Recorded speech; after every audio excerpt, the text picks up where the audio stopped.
So, you take the funny Fnaf skeletons Fangame, and then you take his favorite video game console of all time, and then you get them really close and rub them together, and boom!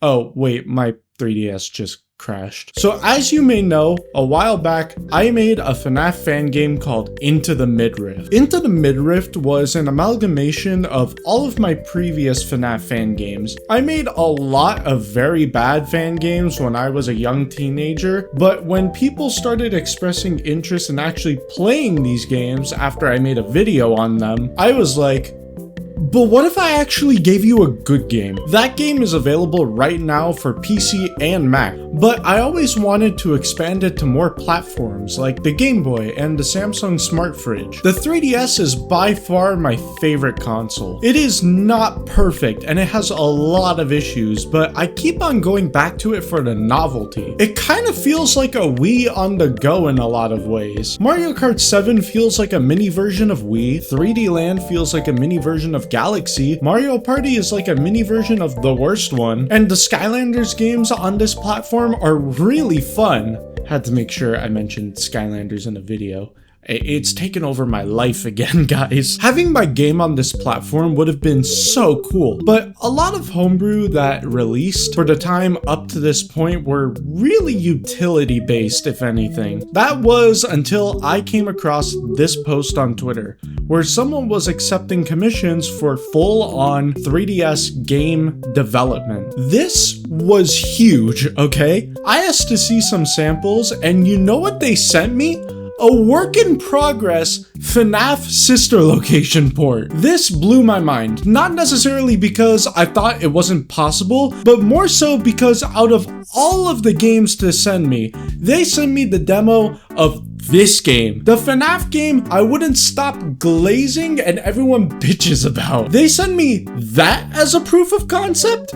I'm in. Let's do it. Okay, so the guy I was in talks with was in fact not the guy who was going to develop the game. They were just promoting it. Immediately I was sketched out of my mind. But the actual dev, Dimolade, I hope I'm saying that right, is actually very chill, and after the initial confusion, we were able to actually start moving forward on creating my game. So, okay, one big thing about porting this game was figuring out how it would actually control. I wanted the main game to be uncompromised in mechanics, but I also wondered, what could I add to the game with this new control scheme? On the PC, a lot of the game was designed around using the mouse and keyboard. Most actions can be performed using on-screen elements, and I even incorporated some hotkeys to make things easier on hand strain. On the 3DS, we are dealing with a way different type of control scheme. We have a full controller at our disposal and an entire touchscreen. I really wanted to fully utilize the touchscreen for my game. If you have seen my previous videos talking about Fnaf ports on the 3DS and Wii U, you know that the touchscreen integration is a major sticking point for me. Logically, I would want the cameras to be on the bottom screen. That way we could have the full screen at the top available for us in the office.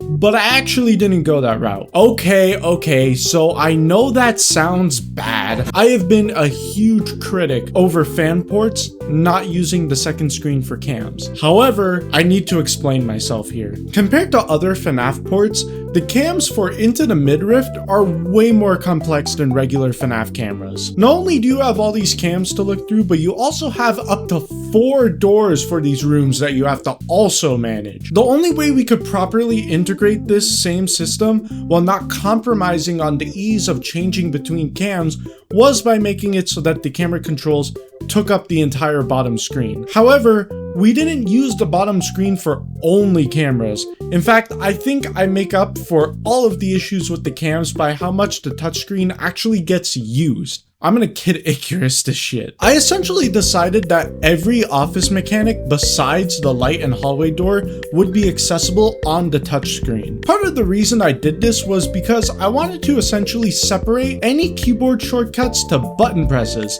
and any mouse controls to the touchscreen. The remote reality manipulator is completely accessible on the bottom screen, and I actually think it's easier to use since all of the calibration sliders are easily accessible. And then finally we have the taser. Now, this was one thing I had to compromise on. In the original game, you had to interact with the animatronics in the office, but we aren't interacting with the office anymore. So I created these little icons that would represent the general location of the characters relative to the room. Problem solved. And look how cute some of these pixel arts are. We got a little Carnage here. Look at the little guy. Now, the funny thing is, figuring out how the controls would work was the easy part.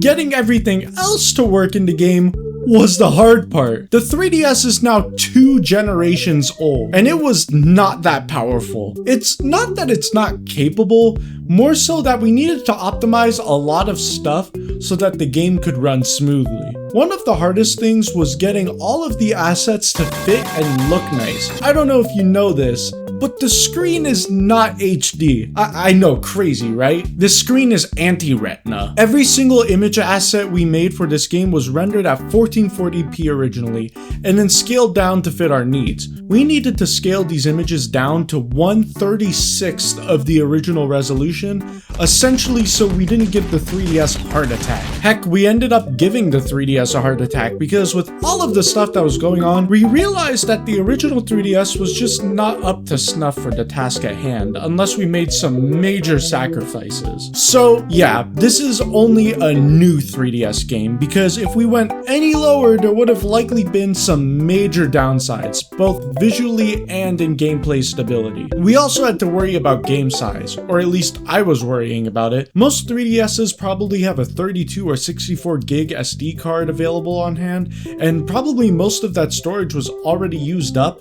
The original game was like 3 gigabytes, and I don't even know if we were able to actually distribute homebrew like that. But we got this game to be about 250 megabytes? That is 12 times smaller than the OG game. However, I think we should go over what we had to also cut in order to make all of this work. Sadly, we cut Toxic Foxy, Feebot, and Old Cherry. Now, I didn't want to cut these characters. However, these extra characters only ever showed up in the custom night mode on PC, and this would greatly reduce size and programming time. We also cut the Midnight Endurance Test minigame since, to be honest, a lot of people didn't really like this section, either because it was too boring or too easy, so we just opted to cut it entirely. We also got rid of the skins feature in custom night. Apparently doing skins for the OG game was pretty RAM intensive, so I wanted to make sure that we weren't adding too much stress on the game. Okay, enough about the stuff that we cut. What did we add to the game? The extras menu is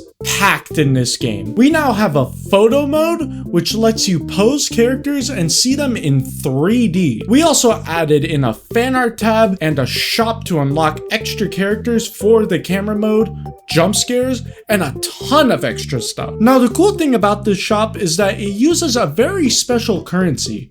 Play coins. Yeah, I didn't even know we could tap into this special feature until really late into development. And finally, we added achievement trophies to the game. In the original game, instead of giving the players stars for completing the game, we gave the players special animatronic skins to use in custom night. Since we aren't doing any of that this time around, we were just like, okay, let's give them the trophies this time. We actually made these trophies for the original game, but we never ended up using them, so hey, it worked out in the end. I want to thank Dimolade for helping me bring this port to fruition. It's legit a dream come true. Thank you everyone who helped beta test this game, and thank you for coming to watch this video today.